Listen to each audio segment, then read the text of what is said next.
information that is all over. The missile struck in Jufair area. It's close to the American base, but it's a really nice neighborhood. It's an upscale neighborhood. UAE wishes to hit. I'm trying to get exact information, but so I was trying to see if it's Dubai, Abu Dhabi, or what. I mean, oh shit, what's that base? What's that air base? Al Udeid? No, not that's where we. I mean, if we're talking about pretty much every Gulf state right now, except Saudi Arabia. You just got hit. What kind of reaction are the Iranians expecting from this? It's up to you. Sorry, I was talking. That was me. I'm saying like pretty much every Gulf state just got hit. Yeah, the reason why they're doing this is because they don't. The state just got hit. Yeah, the reason why they're doing this is because they don't. If it's regime change, there's only one way they can 100% confirm it. Because I remember the 12-day war at the beginning. Everything. I mean, back when we saw the video, everything was getting hit. Is Kuwait confirmed also hit? There's alarm. Sorry, there's alarm. Confirmation yet. I'm seeing reports of Kuwait getting hit too. Right. So these are two pieces, right? One, there's two ways to analyze this. Either this is a coordinated attack that is being directed at top, and it makes sense if it was, because if it's regime change, this was how Iran was going to respond. Again, I've dealt with the Iranian ballistic missile program. Like this is what was expected. That's why these U.S. and Israel are doing this, right? It's just independent units within the ballistic missile force are just panicking and just blindly firing missiles without a command element able to do it. We don't know. That's why I said at the beginning with Craig way back then. Sorry, Reuters confirmed a huge explosion in. I'm not even going to list all the countries. Every single U.S. in the region has already announced shelter-in-place orders.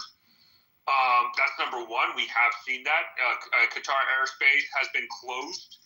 Now we got that from my sit rep. We also have. Let me see what else. I'm trying to make sure. No, there's nothing there. Kuwait has been targeted. It appears Bahrain has been targeted. Qatar, UAE. So, and now we're getting more waves of strikes inside of Iran. Base in Bahrain, that's an absent. U.S. Naval Central is the fifth fleet. So that naval base is the headquarters. That's why when everybody was saying the evacuation of Bahrain matters, because that's Iran International.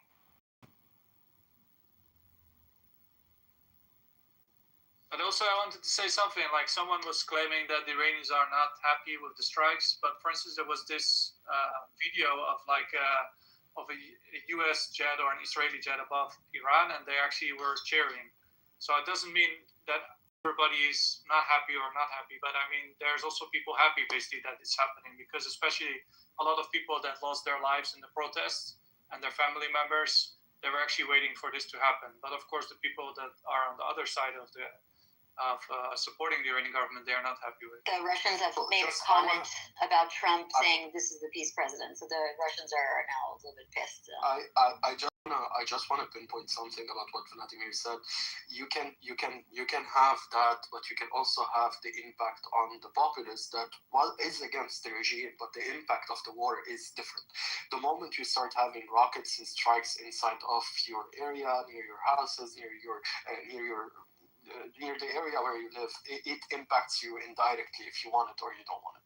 And that's the point that I think other people like Dana were bringing up, and other people, independently of political affiliation. I don't want to go into that, but from someone who's on the ground, I think like also people that are in Israel on the space, or other people, those people too have the same point. We're getting struck. Like those people are sitting inside of bunkers. They are getting hit. We are discussing the high military implication. Now you have people also in the UAE, in Qatar, in Kuwait, in Bahrain, people that have never seen war recently and that moved to those safe havens that are being impacted too. The entire region is going ablaze. I think no one is happy with the fact that it's a war. We just need to analyze it from a higher perspective, which is the military perspective. What are those objectives? I think the Iranians have already had, just as this epic through for the U.S., the Iranians very originally True Promise 4. So Operation True Promise 4 is Iran's retaliation. So one of the intercepted missiles just fell in Syria, in Daraa area on the Israeli border. So as Vladimir pointed out, Iranians right now, and we're hearing from them live. I'm getting messages. There are Farsi spaces. We're all elated that this is happening. Nothing is worse than the presence and the continuation of this. On Mario's space and on your space, etc., just 10 hours ago, I called it. I said the statement that was put out by Trump 10 hours ago was mirroring that of George Bush's speech right when he struck Baghdad, and it happened. Again, I'm telling you this with evidence. The reason Iranians are happy with this is because they know the direction in which they're going, and the direction was the one that was set forward by the Crown Prince Reza Pahlavi. When I say that the overwhelming majority of Iranians support this, and there is a transition government already participating to take over the government, we Iranians say this. Well, the 31 provinces. Iranians erupted and poured out in the streets, and there was no this province turning against this province, this group wanting separation. None of that happened during the 12-day war. It did not happen in the period between the 12-day war and now, and it's not going to happen now. The path Iran will be going mirrors this statements that is being put out by the Crown Prince Reza Pahlavi. This is not coincidence. This is coordinated. Thank you for listening. We're getting. Can I just say that nobody's in touch with Iranians inside the country? I know this for sure because there's absolutely no internet, and all of us are trying to contact people inside, and none of us have been successful. And nobody speaks for all Iranians. I don't speak for all Iranians, and nobody else speaks for Iranians, and nobody knows what most Iranians think because there's never been a proper poll. So anybody that claims that they speak on behalf of Iranians and they speak on behalf of even majority of Iranians, really you should regard that with So breaking another wave of silence in Kuwait right now. And I think Aja News is reporting that the Kuwaiti civil aviation has temporarily closed their airspace. So back to back there, Hazem. I think that the Bahrain though, I think there's only was that one explosion. It's just getting recirculated to where the hits. So I think they were intercepted above the UAE in Abu Dhabi, and the sound that we're hearing are from interceptors or the remains of the missiles. Sorry, Citra, was I cut off or did I drop off the space? I don't know if you cut everything I said. We heard you, and then we jumped in, and then now we have we're just sharing the news after Donna. But I don't want to go this back and forth. The regime change, we're not there yet. There's a lot of news going in. You said your point, Donna said your point, and I corrected this. I don't want to get right now in that because there's a lot of going on inside of it. I mean, not only in Iran or Israel, just in the region as a whole, this is a major regional war right now. Suchep, are you surprised they didn't close down the airspace for these other locations in the Gulf? Do you think because people were leaving with private jets? Because I'm very surprised they had already over an hour to shut down these air bases. So I mean, again, I think people look when we're dealing with this aspect, right? And we were doing this before. People were putting a lot of emphasis on the embassies. I mean, we did see some of that in the airspace closures, and a lot of times you're not going to get those warnings. You're not, and so that's kind of the situation that we're in. And now we're seeing a lot of these countries close their airspace. So I'm trying to see. I think the strike in Bahrain is just that one explosion. So there's one missile that went through. I think that's really for the fundamentally it. And I think it's just getting recirculated because I'm just interested to see how much it is. So yeah, that's it. We're trying to get confirmation if Kuwait airspace has been closed as well. And I know James, you kind of we're gonna have glitches on this. So, I want to make a quick point. You know, every time a city in the Gulf getting hit, you're saying that all bets are off, regime change was mentioned. I have a very different theory than this. For Iran to hit, let's say, Abu Dhabi from Bandar Abbas, they need a very short-range missile. I wonder if they have the long-range missile capabilities we think they have, or they're able to rebuild enough under all this pressure over the past 6 months. Maybe, just maybe, they do not have enough that can reach Israel. and now they need to resort to hitting American interests within short-range. Sorry, Hazem, that's important. We're starting to hear reports of explosions or interceptor getting up in Riyadh in Saudi Arabia. That's big. The reports are coming through multiple sources and multiple medias. We're not saying there is an explosion in Riyadh, but we're saying that there is a probability. Riyadh, right? You just broke in with that with the Riyadh? Yeah. Exactly. Yeah, that's crazy.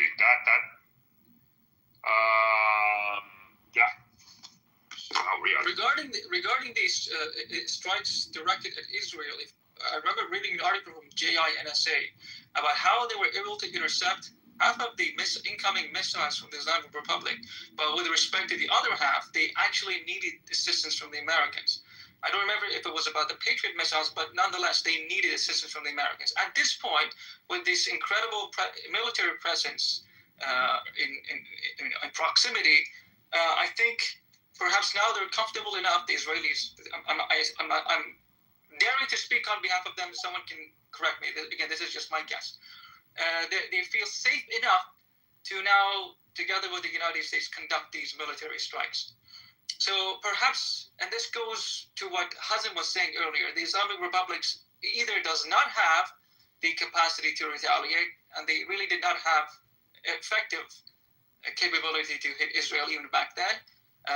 They probably don't have it either now. I don't know what's this situation with Arab countries in the Persian Gulf, but with respect to Israel, I hope that they are able to completely defend themselves against the incoming strikes from the Islamic Republic. Just a small point. So we're seeing more strikes. Israel is leading strikes against in Iraq against groups. So that's going on also currently. James, sorry, I jumped in. Go ahead. I was going to say the same thing, but also add to that the Houthis have announced that they will join the war. Like officially. Yeah. We did see I'm that. seeing another I know, Gregory, you've been waving your hand up. missile site up in smoke. So there's another Tabriz missile site up in smoke. There's images and video. I'll retweet that right now. And there is, what is this? So somebody posted a video allegedly of Israeli Navy sub submerging and moving pretty fast. This OSINT account. I don't know if I would be. Yeah. I'd be very skeptical of that simply because the internet has been cut and it's hard. No, in Israel. Out of Israel. There's video from. Out of Israel. Okay. Yeah. The IDF is confirming that all incoming missiles are coming from Iran territory. So I think so. Okay, so I'm going to agree. I'm just being because again of how the Al-Qaeda missions come. I'm wondering again if these are coordinated or not, or two is clearly the focus I think is more in Israel. I think the way that we can have a better understanding, which I'm a little bit surprised we haven't received a report, is like how we. Okay, I'm not going to shut up because I'm not 100% sure. Okay, so that's the thing that we're at.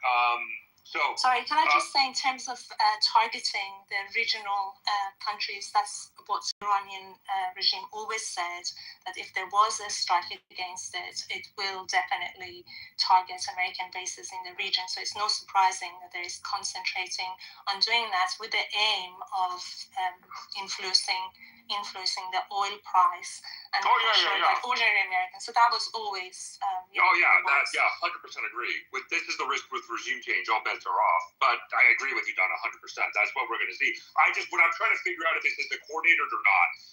So that's the only thing. Gregory, go. I know you've been waiting, so go ahead, Gregory. Yeah, what I wanted to mention, everyone kind of mentioned a little bit of it, but I also wanted to bring in the fact that there's a bunch of commercial planes right now off the coast of like the UAE and other parts of the Gulf states that didn't close their airspace yet, that didn't close their airports yet, that are just circling. And you can even see this on like Flight Radar 24, where they're just circling because they're not going to land in an airport that's about to be, bombed. So it's very interesting to see what they're going to do with these commercial planes, because there's also the sense that a lot of people are going to be trapped here, and U.S. citizens are going to be trapped here. So if this is going to be a multi-day and eventually maybe even a multi-week operation, the U.S. is going to have to do something with its U.S. citizens in these states, and it's going to be very interesting to watch. So it's something that people should look at. That's what I wanted to bring. Actually, now a quick breaking reports of 6 separate strikes on PMF in Iraq. Yeah. Mark, I have to ask you, you've been patiently waiting. Have you heard anything on the Iranian? One of the aspects that was supposed to be targeted was Iran's nuclear facility that's been reported by Fox News and other Western U.S. agencies. Have you seen anything that kind of, because we're all focusing on one thing, but have you seen anything about the Iranian nuclear program specifically that's been hit? Have you seen anything from that angle? Nothing. No.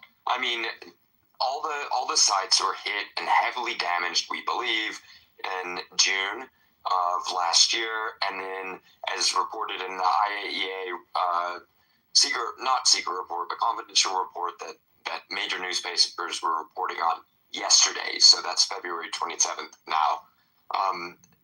Iran was not allowing inspections, probably had greatly diminished capabilities, but was still, I don't know, standing up against the world, not allowing inspectors, and I think that when we see reports out about what's struck, it's not clear we're going to see any extra information that tells us more than we knew last year. It's just that they didn't allow inspectors, and the IAEA report said that it was entirely possible that up to a few hundred kilograms of moderate to highly enriched uranium escaped damage. And I've seen reports that said, look, this stuff could be used to start up special reactors to make highly radioactive isotopes that could be used in dirty bombs. Maybe. It's all kind of weird. So the question in my mind is, why did they stand up against the world for what's likely to be not very useful amounts of product? None of that is the direct answer to your question. Target or no? Almost unimaginable. We had a guest a few hours ago say something about it being a Russian reactor. I mean, it was a plant that the Germans nuclear plant from Ukraine. But other than that, aside from a lot of loud language about this, in general, there's almost nothing to statements from either side involving Bashir nuclear plant, except to say that nobody believes that Iran's enrichment program was actually a reactor. So pretty much there's a carve out. That reactor has not been targeted and has not been involved in this conflict. I would not expect that to change, but I guess we'll watch. No, thank you. Please stay with us, man. Again, anybody nuclear, follow Mark is the GOAT. I would say, again, James, I'm following it. The UK MTO has released statements related to basically the military conflict over there. So we're saying that's going to have broad-based implications for international maritime trade. I'll share it right now. It looks like there might be another wave of strikes going on currently in Western Iran and in Iraq. It's going to be hard at this moment to determine which one is Israel and which one is the U.S. So at this point, I think for these arguments' sakes, I know there was kind of the plan of the initial wave. That, plans change as the conflict continues. But I think for this, we're just going to have to call it a combined strike by both U.S. and Israel. So we're seeing that in Iraq and in Iran. James, I think what is clear to me, at least at the moment, is that how the U.S. and Israel are analyzing and doing this is they're going to go big to end this once and for all. I think that is the objective. Not only just regime change, but they're going to solve all the problems in the negotiations, the nuclear, the ballistic, and the proxy, it looks like. Yeah, it's the final one. If we want to put a word on it, it would have been better than the name maybe that was given, but the final one. So that's the last time. You either get to a place where you agree on something or you're done. Is it the right strategy? Is this what should happen? Will this lead to the successful objective that wants to be achieved? That's a different question. Right now, what we're seeing is destruction all over the Middle East from both sides, and this seems to be non-ending for the next couple of weeks, I assume, if not more. What's your opinion on that, Cedric? Okay. Talking about we're getting information. Just a second. We got information. Breaking news. Information about this explosions in Qatar, capital in Doha. Sorry, capital of Qatar. So that just popped up. What just happened? Do you have any images or video? Sorry about that because I glitched there, but I was about to say I was supposed to get touched. But I think we're also getting. Hold on, where was that quote? The Qatari one. It's kind of interesting. Literally, we got this back to back. The Qatari Ministry of Defense, we will confirm that the security situation is stable and under complete control, and then shortly after explosions to Qatar's capital, Doha. And then Reuters quoting an Iranian official, all U.S. bases and interests are within Iran's range. And then Iran targeted all U.S. bases and interests in the region. So the Tasnim is the Iranian state media. So it does look like this is broad. The question that I have, again, this is initial, right? But compared to the amount of strikes that the U.S. and Israel did in the beginning wave, and look at the retaliation case from Iran, it does. I mean, the one in Bahrain does not look like it was an extensive retaliation. And we're talking about onesies or twosies right now. Not that large retaliation. Again, maybe it could be that they're trying to gather the forces to do it. Maybe some of the strikes was happening was somewhat successful. But yeah, I see your hand up. Are you doing anything about how missiles were actually launched from Iran against Israel, like an actual number? I don't have the actual number, but I do have breaking news, which is IDF have allowed to publish that it has started to call on reserve 70,000 people. So my guess. I think this is leveraging Israel, Iraq, Iran, like through Israel, through Syria, through Iraq to Iran, and then through the maritime route. I wouldn't necessarily look at this from the Pakistani perspective. Another hit in Bahrain. Just a second, Stans. Another hit in Bahrain. Another strike inside of Bahrain. There's footage now being shared of a Patriot interceptor being launched against another Iranian ballistic missile over Abu Dhabi as we speak, the UAE. There's Abu Dhabi, and then also in Israel, official reported that prominent regime officials have also been injured inside Iran. And I think that's what we're going to look at. But what I would say is, I wouldn't be surprised, James, because Iran is conducting these strikes. Now the Gulf countries who restricted their airspace might enable it, unless there was a secret agreement that they now did. Publicly, they said they wouldn't. But now I wouldn't be surprised if this is enable U.S. to use their airspace. The Israelis are calling out 50,000 bases and supported defense right now. Just the point. The Khalifa has been emptied. And we heard earlier from previous shows talking about religious holidays and something like that. Monday is Purim. Going back to the book of Esther, it was Israel being delivered from defeat from the Persian Empire. And it's very important that President Trump said tonight he warned there could be casualties in this ongoing operation, which we call massive and ongoing. And when you were talking to Trey, John, I saw videos posted what appeared to be Tomahawk cruise missiles flying over Iraq. Why can you see the Tomahawk cruise missiles? It's a subsonic munition likely fired from the USS Gerald R. Ford strike group. While many people called the Ford's deployment to the Eastern Mediterranean defensive because of its proximity to Israel, while that is accurate with its ballistic missile defense capability aboard its her destroyer escorts, Ford and those destroyers can launch strikes on Tehran. In fact, it's actually closer. Ford is closer to Tehran in the Eastern Mediterranean than the USS Abraham Lincoln strike group is in the Arabian Sea. So it's important to note that. And I'll just read from President Trump's address.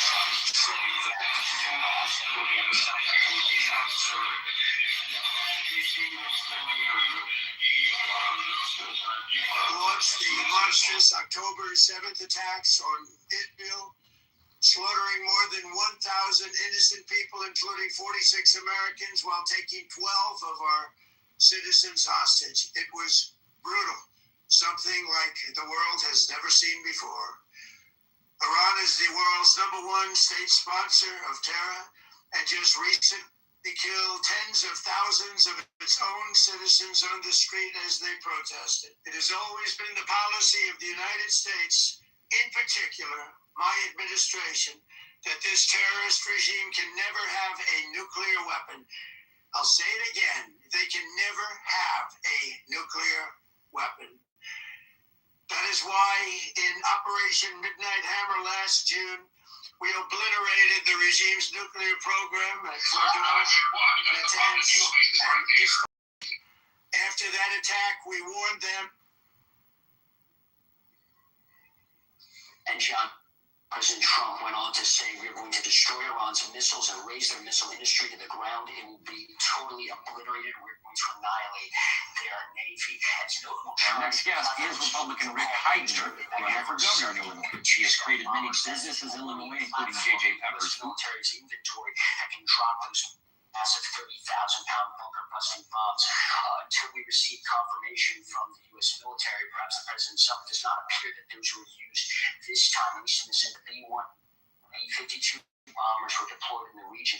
We did see those fifth-generation F-22 stealth fighter jets arrive in Israel. We have seen Tomahawk cruise missiles flying across Iraq, which would most likely be launched from the Mediterranean into targets into Tehran. That appears to be the case, Sean. And let's recall why we are at this moment. President Trump appears to take that message here. South Florida is a water moving down. I'm coming from a trip to Texas earlier yesterday. He says that the talks slowed down 2 days ago.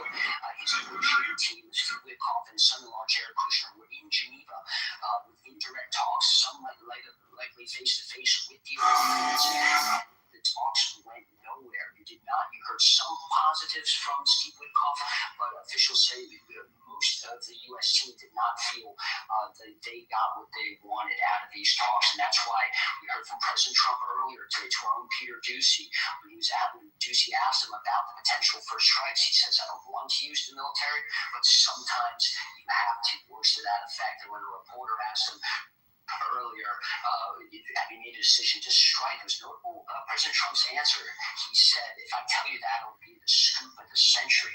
He didn't say he hadn't made up his mind. He didn't say he was still contemplating. He said it made it sound like he had already made up his mind to strike, and clearly that appears to be the case. And just to put a fine point on it, how rare it is for the U.S. military major combat operations, which President Trump says are going to be massive and ongoing, to launch these during the day, during the holy month of Ramadan.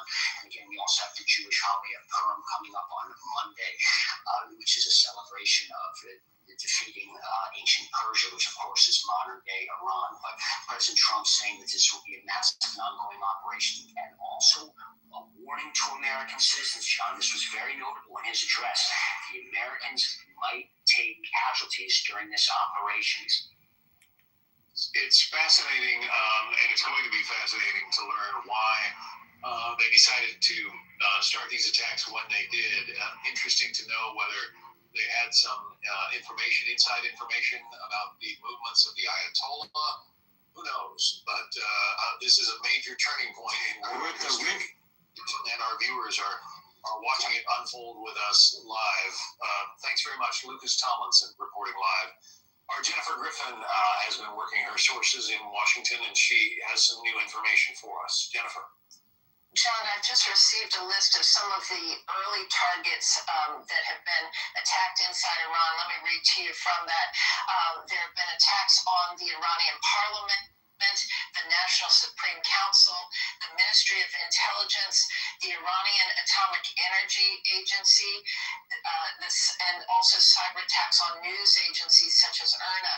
So this is very significant because the residence of the Ayatollah Khamenei that was struck, and his offices, a complex of offices, which we've seen videos online with Iranians cheering as that complex was hit. But what is very significant is listening to President Trump as he outlined the justification for why the U.S. is involved in these strikes, what you could call a war against Iran. And it goes all the way back to 1979 when 66 Americans were taken hostage in the U.S. Embassy when students there stormed the embassy and held them for a year at the end of the Carter administration. That was when Ayatollah Khamenei came back to Iran, and was the beginning of the Iranian Revolution, which has been in place wing barracks bombing in 1983 in Lebanon that saw 241 Americans killed in that strike. That goes back to 1983. He called Iran the #1 state sponsor of terror.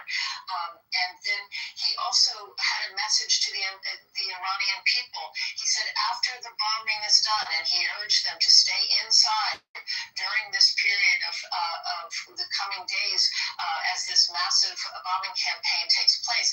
But afterwards, he urged them to seize this moment and when we are finished, he said, take over your government, seize. He said, the hour of your freedom is now. So he had a message for the people of Iran. It's clear that the U.S.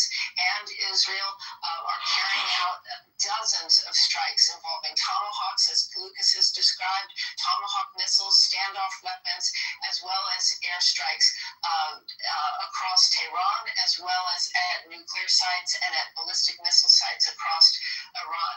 I think it's significant to remind our viewers that back in June, the Iranian Navy was virtually untouched in those strikes.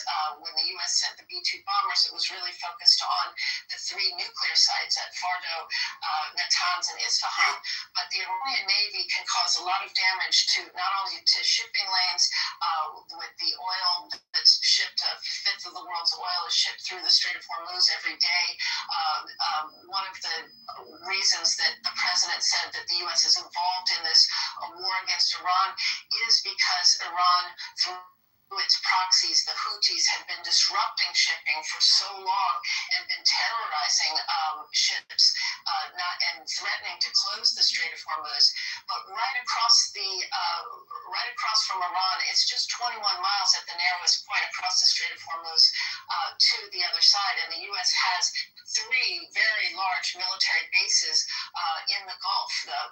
Home of the 5th Fleet, the U.S. Navy's 5th Fleet is in Bahrain. You have also in Qatar Air Base, as well as in the UAE, Al Dafa. We understand that there are sirens taking place right now in Qatar. The U.S. Embassy there has urged Americans to shelter in place, not to come out of their homes. And we're hearing that there are potential missile strike targeting Qatar. That's why you would be hearing those sirens. And again, it's very close. It's essentially something Iran, and Iran has hundreds, if not thousands, of missiles that can cause a lot of damage to those bases and to American targets in this country. was born Jennifer, and these will be available to you as well. We're just reporting that the name of this operation is Epic Fury. He used to say Operation Life begins from the ground up. Also, we're getting word from I've been wondering, as have our other correspondents, about the daytime nature of this attack. We expected there were going to be an action that it would take place at night, but this was a daytime attack that began around 10 in the morning in Tehran. The first target was the compound belonging to the Ayatollah. So that's what he was trying to do with his artistic work. Draw the viewer beyond themselves to ecstatic participation in the arts and the aesthetic. The Ayatollah was just arriving at his compound then. Maybe that's why. Transmission of his state, which is love. That was perhaps the first of the strikes. Sean, based on conversations that I've had with officials over recent weeks, the targets and the timing of these strikes, this has been planned for some time, and I think we're talking about many pieces that have to be coordinated conducting it. They targeted Ayatollah Khamenei's compound, obviously for a reason. Symbolically, that is where you would strike if you wanted to decapitate the regime. And I think it's significant that it was during the day, because remember, during Ramadan, Ramadan, they would be fasting, people might be at home, and so expect that he would be home fasting. But it's also significant when you spiritual look at presence the was like strikes a mirror, against the parliament, reflecting people against to the National themselves Security and Council, revealing against the root of their IRGC seeking and targets, the unhappiness. Iranian Revolutionary Guard Corps. The president was Adidar very teaches clear that the that anxiety he had that a drives message all for human the beings Iranian to look security for forces, answers and and he consolation said that in if you ordinary lay down life your weapons, or in spiritual you will receive things total is a immunity. voluntary but Otherwise, he habitual promised activity. certain In every things. instance, Earlier Avatar in the Adidar week, would often clench his Secretary of hand State into a Marco fist Rubio met with to the Gang of illustrate Eight the pain and and laid stress out of this what in self-contracting essence activity, is this which operation. creates the We sense heard of from sacred self. some of the Democrats who left It is the that habitual briefing and unconscious that act of expressed identification alarm. with the mortal Chuck body and Schumer, mind. the majority leader, came out and spoke to the cameras. We did not hear from some of the Republican leadership after that briefing, but it was clear that the administration was going through what is required in terms of alerting Congress, and that meeting between Secretary of State Rubio and the Gang of Eight really served that purpose. We expected to hear more from the president during the State of the Union outlining but he really had just a few lines in the State of the Union talking about Iran and its nuclear weapon and saying that it would not get a nuclear weapon on his watch. That is something he repeated tonight as well, John. The Associated Press, Jennifer, is reporting that it's not immediately clear whether the 86-year-old Ayatollah Khamenei was in his offices at the time of the strike, but we are told that his offices were the first target of this joint Israeli-U.S. attack. So, again, history is in the making. The world could look very different a few days or weeks from now, but this massive attack has begun. One of the questions, Jennifer, and perhaps you have an answer to this from your long experience in Washington, but are the Iranian people going to be able to get the message? For instance, the 8-minute message that the president delivered on Truth Social. We know that there have been something like 10,000 Skylink terminals smuggled into Iran by the CIA and other U.S. operatives. Are they going to be able to get the word that this is actually unfolding and that the president calls this their chance to take back their country? Well, it's a really good question, John, because as we were discussing before, Voice of America is sort of a shell of its former self. They fired a lot of people. They downgraded a lot of their language services. And that would normally be how you would broadcast a message like this in Farsi to the Iranian people. Right now, I would expect that there has been a massive sort of cyber outage to blind the regime, and so you may not have internet. You unlikely would have internet right now in Tehran. But as you mentioned, there are those Starlink terminals that were used during the protests in December and January to keep the protesters connected to the world, knowing what was going on. So it's likely that that they would have received, if those are up and running, and they do tend to work, and even in these dire circumstances because they're satellite based, then there is a possibility that this message is getting through, but it would need also to be translated into Farsi to have a broad reach within Iran. All right, Jennifer Griffin. Jennifer, thank you. We're getting reports that, according to the Associated Press, the Houthis, who are obviously a proxy of the Iranians, the Houthi rebels are saying that they are going to resume attacks on shipping in the Red Sea corridor. Whether that's bluff or whether it's actual fact is yet to be determined, but one can imagine that all of the firepower states and the Israelis available there in that region, the Houthis are going to pay a high price if they begin trying to attack shipping in the Red Sea once again. Let's check in once again with, is it our Lucas Tomlinson that we're going to, control room? All right, Lucas Tomlinson has some updated information for us. And again, you're watching history unfold. U.S. personnel The United States and the Israelis try to take out, well, not only the Iranian military, but essentially the Iranian government as well. Lucas. Which John, just want to pick up where you left off with the Houthis now vowing to launch strikes against Israel and shut down Red Sea shipping. Recall early in President Trump's return to the White House, he launched Operation Rough Rider. The USS Harry S. Truman strike group bombed the Houthis for 50 days, and there was no regime change. The Houthis are still there. It caused massive damage. Clearly, we've recent days heard about 2 American F-16 pilots who narrowly missed getting shot down from surface air missiles from the Houthis. Just talking about some of this, the warning of what our forces are up against when it comes to not just the Houthis, but of course in Iran. You and Jennifer mentioned the Ayatollah Khamenei. It's notable, John. He has been in power since 1989. He's allowed. I'm doing a quick device. The Iranian parliament.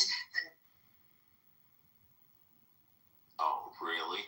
Really? Officer Kitover here at Stanford's Hoover Institution. John, thank you very much for your insights. Thanks. If you were just waking up, major combat operations between the U.S. and Israel launching these combined strikes in Iran. We have sirens ringing across Israel from Jerusalem to Tel Aviv. Joining us on the phone is Darren Gobb, Lieutenant Colonel of the U.S. Army and co-founder of Restore Liberty. And Colonel, what do you make of what we have learned so far of these joint strikes? Yeah, Hager, so far over the last 3 hours or so that I've been with you, I've seen very few surprises when it comes from a U.S. personnel in the region. Even so, and I do not reduce, degrade, and potentially try to completely destroy any air defense and become air dominant. And that's not only of their ability to defend their nation, but their ability to launch systems where they are.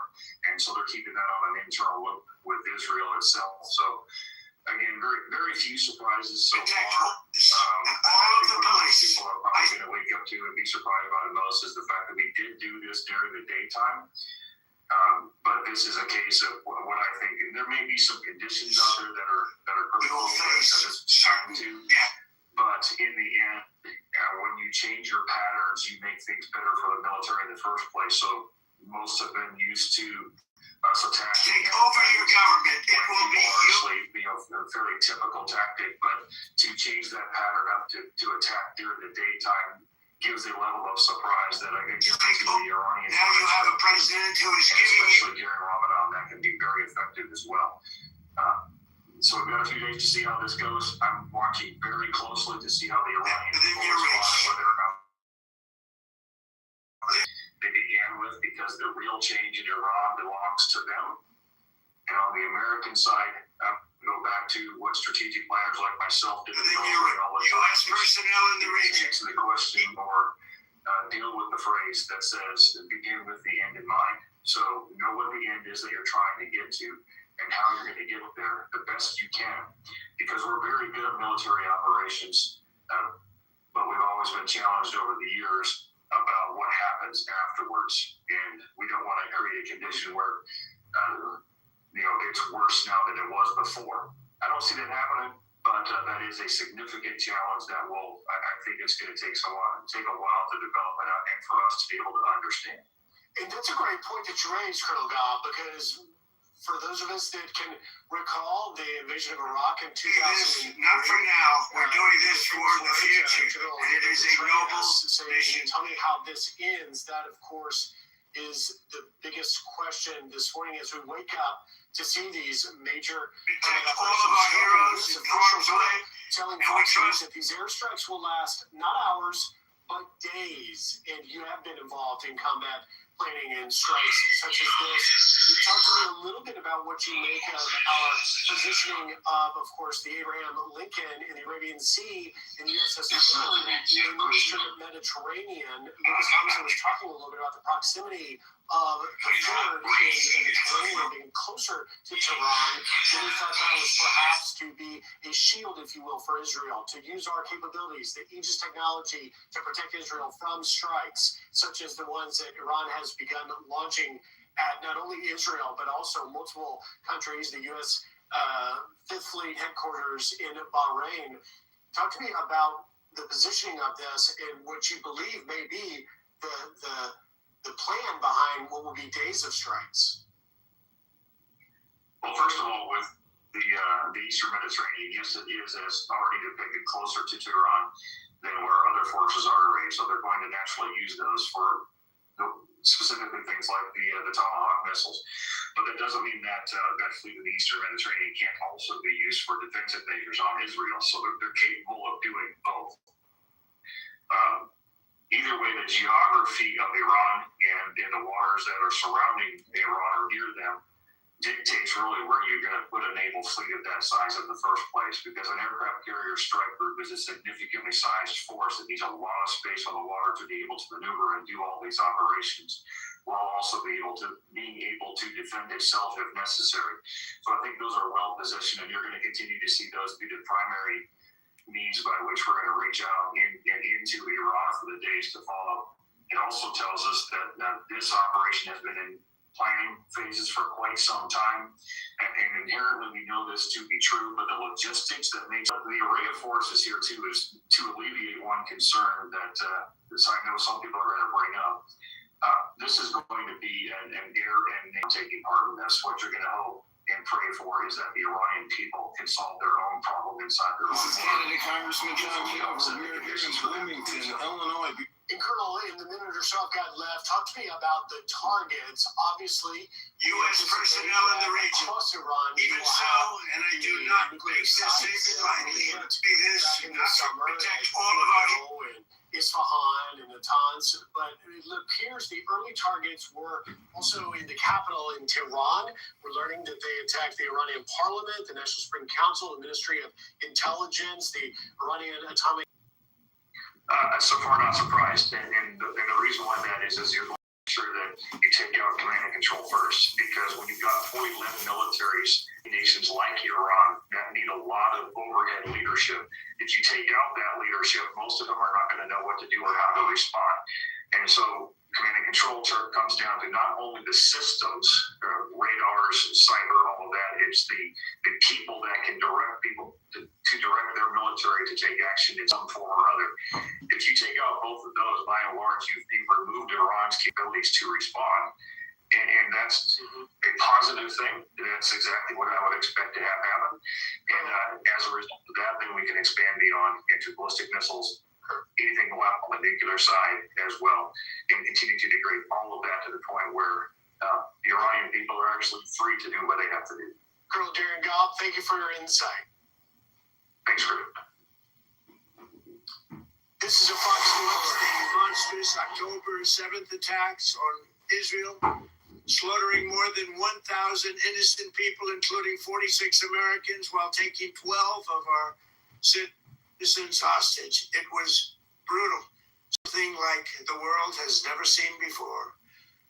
Iran is the world's #1 state sponsor of terror, and just recently killed tens of thousands of its own citizens on the street as they protested. It has always been the policy of the United States, in particular my administration, that this terrorist regime can never have a nuclear weapon. I'll say it again, they can never have a nuclear weapon. That is why in Operation Midnight Hammer last June, we obliterated the regime's nuclear program at Fordow, Natanz, and Isfahan. After that attack, we warned them. This is a Fox News Alert. I'm Griff Jenkins, live in New York. As you heard, the president there a short time ago announcing the U.S. and Israel launching an attack against Iran, with the first appearance happening near the offices of Supreme Leader Ayatollah Khamenei. It's not immediately clear if the 86-year-old Khamenei was in his offices at the time of the strike. President Trump adding that the strikes began, telling the people of Iran that the moment for freedom is now. The United States military began major combat operations in Iran. Our objective is to defend the American people by eliminating imminent threats from the Iranian regime, a vicious group of very hard, terrible people. Its menacing activities directly endanger the United States, our troops, our bases overseas, and our allies throughout the world. For 47 years, the Iranian regime has chanted death to America and waged an unending campaign of bloodshed and mass murder targeting the United States, our troops, and the innocent people in many, many countries. Among the regime's very first acts was to back a violent takeover of the U.S. Embassy in Tehran, holding dozens of American hostages for 444 days. And at this hour, Iran retaliating, targeting several U.S. bases around the Middle East, including in Bahrain, the UAE, Saudi Arabia, and Qatar. Air sirens also sounding in Israel overnight. Let's bring in Fox News Chief Senior Foreign Correspondent Trey Yingst. Good morning, Trey. What can you tell us? Yeah, Griff, we are following the latest information from the Middle East. Israel remains under Iranian ballistic missile attack at this hour. Alerts are coming in across the country. Earlier, sirens were sounding here in Tel Aviv.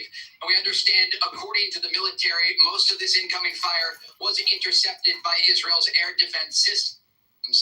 The Americans and the Israelis are still striking Iran in a campaign that is expected to last for several days, targeting not just ballistic missile launching positions or command and control centers, but reports indicate government buildings and significant government infrastructure belonging to the Iranian regime.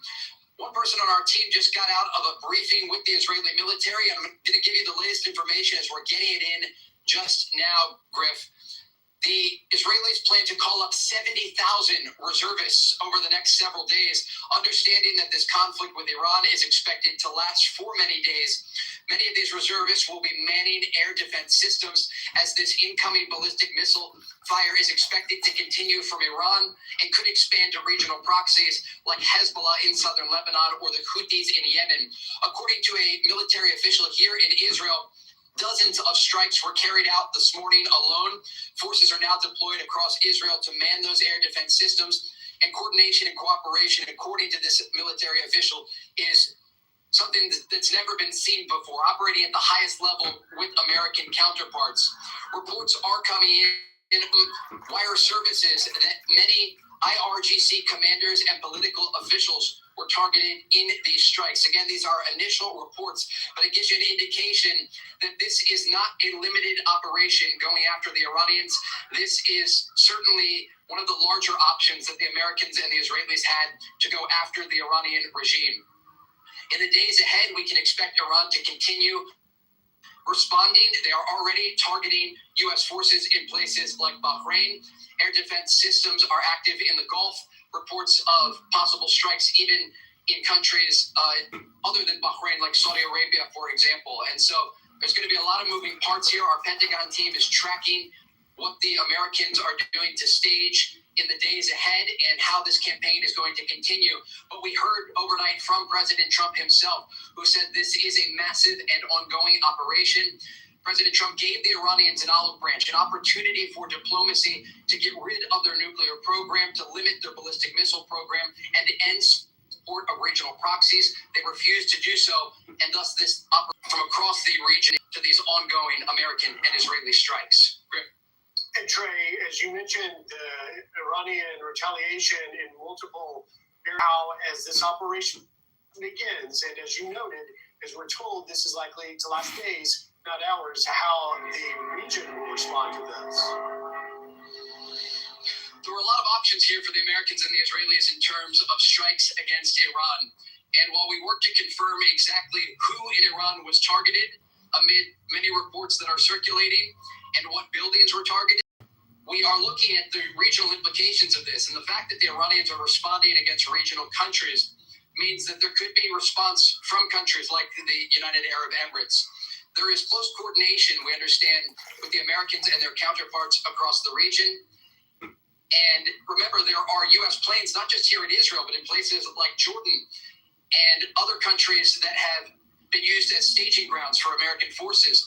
Qatar, the Al Udeid base that normally houses around 10,000 U.S. soldiers. Right now, it's largely evacuated, but there are regional implications here. And given the fact that these strikes are going to continue, that coordination will continue as well. Remember, we have to step back here and look at the U.S. military buildup over the past 2 months. It is the largest, at least in terms of air power, since the 2003 invasion of Iraq. And just yesterday, the USS Gerald R. Ford, the world's largest aircraft carrier, arrived in the eastern Mediterranean. And that is to help to protect the Israeli coast. But also, you have planes there that can run operations if needed. You also have the USS Abraham Lincoln Carrier Strike Group in the Arabian Sea. You have a number of U.S. destroyers across the region. And you have over-the-horizon capabilities for the Americans. And that's not to mention the Israeli Air Force that conducted a bombing campaign last summer against Iran that lasted for 12 days. But at the end of all of this, the man who will be able to decide how long this will go on for is President Trump. He has ordered this operation to destroy Iran's ability to threaten the region and to threaten American forces and to threaten Israel. And that operation is unfolding as we speak. This is now a regional war. There is no other way to put it. The Iranians are targeting not just Israel, but they are targeting other countries in the Gulf. And so the days ahead will be intense. Israelis will spend the days ahead in and out of bomb shelters. And as we reported to you at the top here, Griff, Israelis are calling out 70,000 reservists because they understand they're going to have to man air defense systems for a number of days. And President Trump tonight, when he addressed not just the nation, but the world, Griff, he said there is a real possibility of American casualties in this war that is now erupting. But understanding that the diplomatic option was pursued and that the Iranians did not take that olive branch that was provided to them by the Americans, they had an off-ramp and they didn't take it. And now a war has erupted. The Americans and the Israelis are expected to inflict heavy blows on the Iranian regime. And given just how widespread these strikes are, this is, again, on the outer spectrum of the possible options for the Americans and the Israelis to respond. This could significantly weaken the Iranian regime, if not eventually collapse it. And that is certainly a big question there, indeed, as we watch this unfold. Trey Ying's live for us in Tel Aviv. Trey, stay safe. We'll check back in with you throughout the morning.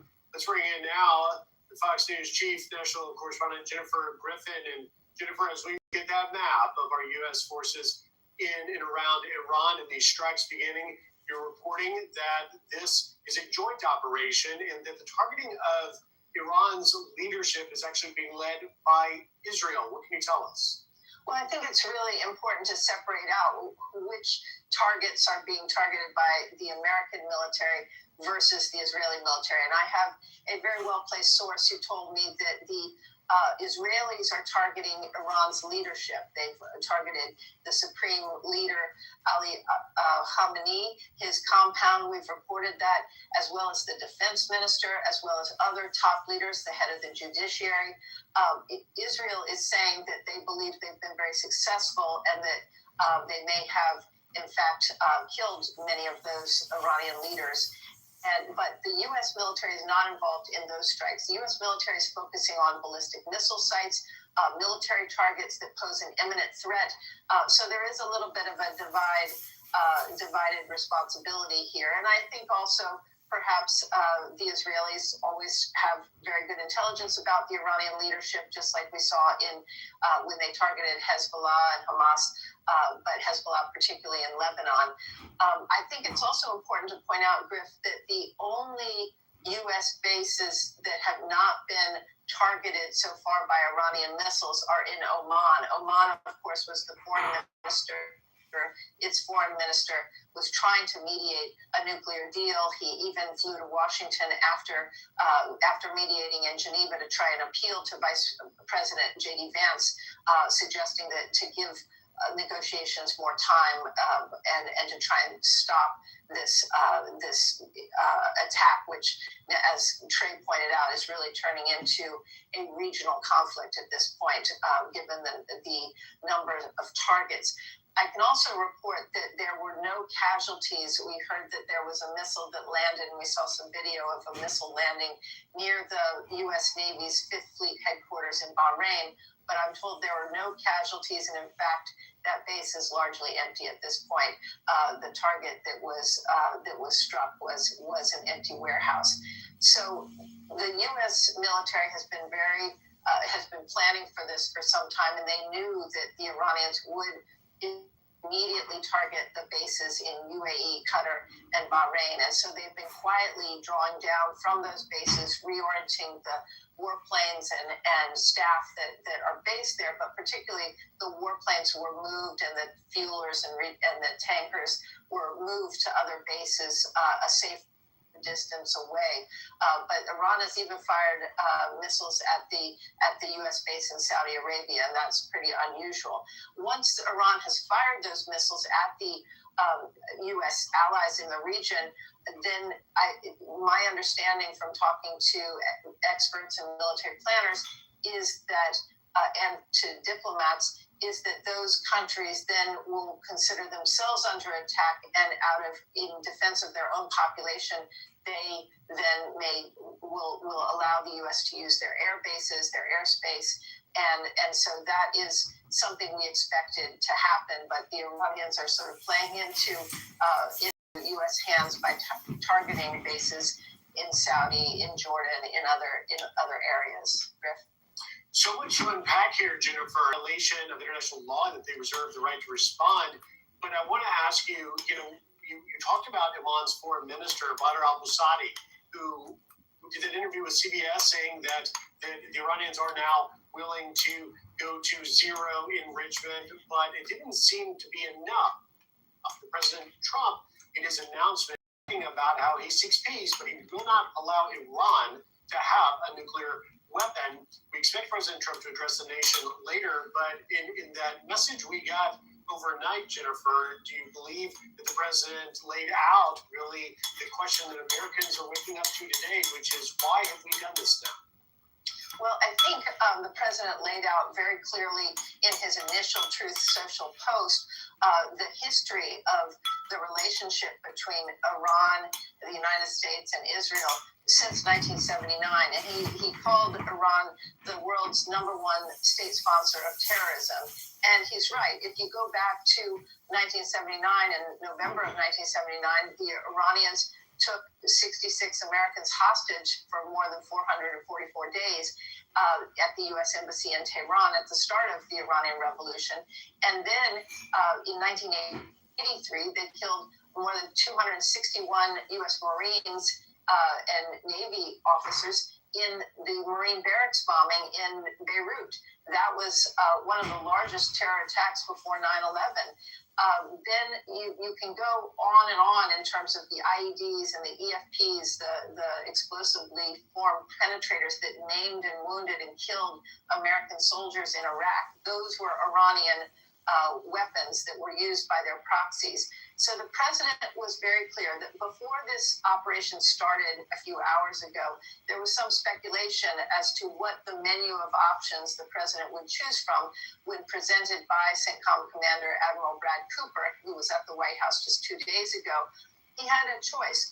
Whether he was going to simply target the nuclear sites again, was he going to target the leadership, the ballistic missile stores, which is very important to the Israelis because those missiles can reach not only U.S. bases in the region, but also Israel. They don't yet have an intercontinental ballistic missile that can reach the United States. But the president was very clear that they could soon, and that this program needed to be halted along with the nuclear program. In his Truth Social post, it was clear that he was in favor of regime change, calling on the Iranian people after the bombing ends, which, as we've reported, is not going to be hours, but is going to be days, that he called on them to rise up and basically take back and seize their government and throw off the mantle of this oppressive leadership that has basically controlled with an iron fist the regime since 1979. So it's clear that the president took the broadest range of options, joined in this joint strike with the Israelis. And the Israelis are targeting in these initial strikes Iran's leadership, and they may in fact have killed them. So we will wait and see. We expect to hear from the president, as you mentioned, later this morning, and we'll get some battle damage assessment from U.S. Central Command as well as from the IDF. Can you pause it for a second? Report on one other target that two other that we've learned about in the recent hours. it appears that a Iranian naval headquarters down in Bandar Abbas and on Park Island, those were among the targets. And we have been mentioning how important it was for the U.S. military to target Iran's Navy from the get-go. That's something that did not happen last June. And that Navy is... Norman, did you see that Iran attacked Saudi Arabia?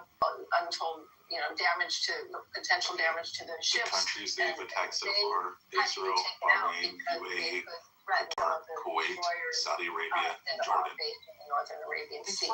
We also understand that there have been some explosions in eastern Iran near the Pakistani border. That is significant because we've heard the president talk about the alliance now with Pakistan, and Pakistan certainly would have bases there that the U.S. might find useful for any sort of airstrikes in eastern Iran. Chief National Security Correspondent Jennifer Grimbin. Jennifer, great reporting. Thank you for that. We'll check back in with you throughout the morning. Joining us now, retired Navy SEAL Mike Sorelli. Good morning, Mike. As the nation wakes up to a major combat operation with strikes across Iran happening in a joint U.S.-Israeli operation, what are your thoughts?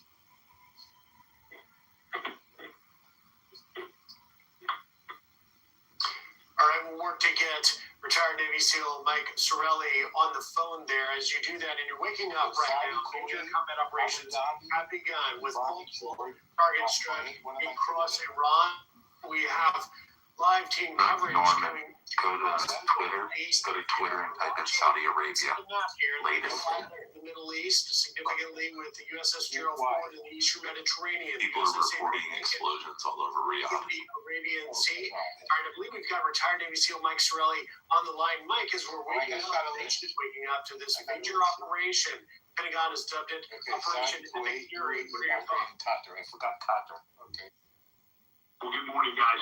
First off, my thoughts and prayers are with our brave soldiers and their families back here in the United States who are probably on edge for the safety of their people. But quite interesting what's going on right now. Let me give you a description of what I think is going on. Primary and up front, we want to establish air and sea dominance. It's interesting that Israel and what we're being told is striking the political leadership or military leadership. The U.S. is most likely focused, again, with the air dominance of something conducting what we call CIAD and DAD, which is the suppression and destruction of enemy air defenses. So we're most likely focused on taking out radars, surface-to-air missile sites, command links. We basically want to blind them. We want to deafen them. And this is opening up the corridors for future strikes. So the counter-missile campaign is going to be focus. We're going to be hunting their launchers, their depots, and their production and support nodes. Naturally, as per President Trump's address, the nuclear sites are a focus, but you want to focus on anything that can be a direct threat to our bombers or fighters as they come in. If you look at this as a phase, we're opening the airspace and we're probably blunting Iran's missile capability. But what a huge concern here is the suppression of Iran's missile capability. They understand that our magazine depth, whether it's an Iron Dome, it's David Sling, or even our air defense and strike capabilities, our magazine depth is only so much. So we've got to keep that. They're going to most likely hit us with their cheaper drones to erode in our magazine depth over the next few days. That's ultimately their goal, so that ballistic or cruise missiles can make it into Israel or strike our sea power, both in the Gulf and in the Med. Initial operation, that's the suppression and destruction of enemy air defenses. Talk to me a little bit about how those F-22 Raptors working in tandem with our elite F-35 jets likely played a role in getting in, mapping those air defenses of Iran. A good way of thinking about this is the suppression of enemy air defense the intent is to blind them and pin them down. You jam radars, you force the SAM crews to shut down, you disrupt their command links and keep defenses from effectively engaging our forces or striking Israel. The F-22 or the F-22s and F-35s. The F-22s are one of the most advanced, as well as the F-35, advanced fighter systems in the world. One of the beyond air-to-air combat, one of the primary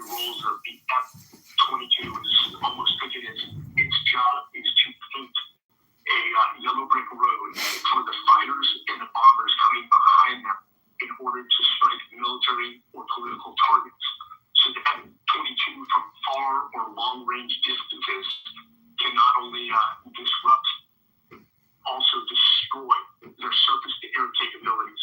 And that's what we want to focus on in the next few hours. If we can completely shut down their ability to confront or combat our fighters and bombers, then we've paved that young brick road for what will be a sustained campaign until hopefully, according to the president's message to the people of Iran, they rise up. And Mike, some of the military guys I talk with describe this initial CID operation as sort of kicking down the door, the initial kicking down of the door to lay and pave that road. We saw this similar in the operation, it seems, in Venezuela when we took Nicolas Maduro. So much, it was so successful that it appeared that really the missile defense of Venezuela, which is provided by Russian technology, which is similar, we believe, to what's in Iran, it was so successful that literally no shot essentially got sent by Venezuela against our forces. Norman, look up West Baghdad. They also bombed Baghdad. Are you kidding me? Just came in. They just hit West Baghdad 3 minutes ago. This is the end for them. This is what they wanted. They realized that it's finished. Yeah, the list is going to Bahrain, Saudi Arabia, Qatar, UAE, Iraq, and Kuwait. Their systems and their missile batteries to a point where they don't have much left. So once these initial phases in CID are complete,